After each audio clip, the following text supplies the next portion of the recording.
Issue మీద ఉంది. మరి ఇక్కడ ఓట్లు రిగ్గింగ్ జరిగాయా లేదా అనేది చూసే పరిస్థితి ఎవరికి లేదు. మరి ఆ టైంలో ఏమైనా రిగ్గింగ్ ఎక్కువ శాతం జరిగే స్కోప్ కూడా ఉంది. సో ఇప్పుడు వచ్చిన ఎగ్జిట్ పోల్స్ అన్నీ కూడా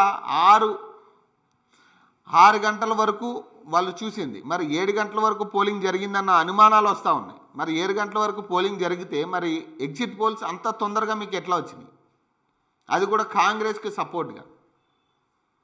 దీనికి ఖచ్చితంగా జవాబు చెప్పాల్సి ఉంది. సో ఇక్కడ ఓటైన వారి నుంచి డబ్బు వసూలు చేసి కాలనీల్లో పనులకు వాడాలనే యోచన అంట. అపార్ట్మెంట్లో సగం మంది ఓటేయని వైనమంట. ఎందుకు వేస్తారే? ఎందుకు ఓటేస్తారు?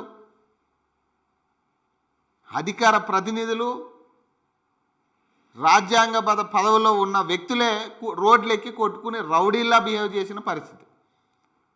మరి ఈ టైంలో ఎవడొచ్చి ఓటేయాలన్న ఆలోచన వస్తుంది? ఓటేయాలన్న ఆలోచన ఉన్న వాళ్ళకి కూడా వీళ్ళక ఓటేసేదనే కాడికి ప్రజలు వచ్చారు. ఈరోజు ప్రజలు నిజంగా ఓటేయాలన్న ఆలోచన ఉన్న వ్యక్తులు కూడా రాజ్యాంగబద్ధ పదవుల్లో ఉన్న వ్యక్తులు రోడ్లెక్కి కొట్లాడుకుంటుంటే, వీధి రౌడీల్లా కొట్లాడుతుంటే,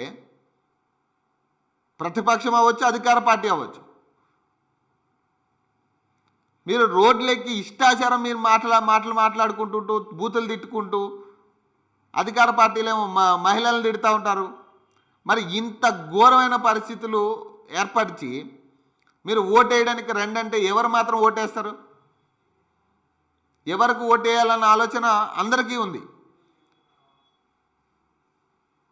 ఈ అల్లర్లు క్రియేట్ చేసి కనీసం ప్రజలను ఓటేయడానికి కూడా రానివ్వకుండా చేసుకున్నారు మీరే. ఇది 2 పార్టీలకు వర్తిస్తుంది. ఈ పదం 2 పార్టీలకు వర్తిస్తుంది. 2 పార్టీలు చేసిన విధ్వంసం వల్లే ప్రజలు ఓటేయలేదు.